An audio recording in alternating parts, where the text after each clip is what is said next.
भगवते वासुदेवाय ॐ पार्थाय प्रतिबोधितां भगवतां नारायणेन स्वयं व्यासेन ग्रथितां पुराणमुनिना मध्ये महाभारतम् अद्वैतामृतवर्षिणीं भगवतीम् अष्टादशाध्यायिनीम् अम्ब त्वामनुसन्दतामि भगवद्गीते भवद्वेषिणी। अथ सप्तदशोऽध्यायः श्रद्धात्रयविभागयोगः।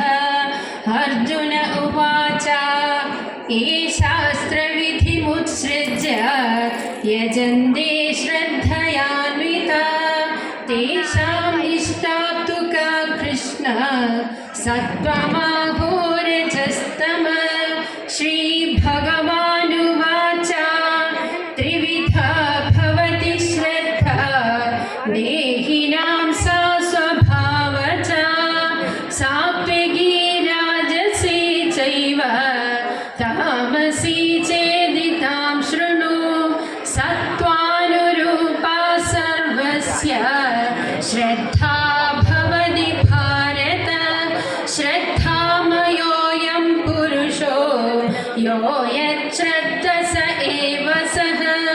यजन्ते सात्विका देवान् यक्षरक्षांसि राजसा प्रेतान् भूतगणांश्चान्ये यजन्ते तामसा जनाः। अशास्त्रविहितं घोरं तप्यन्ते ये तपो जनाः दम्भाहङ्कारसंयुक्तः कामरागबलान्विताः।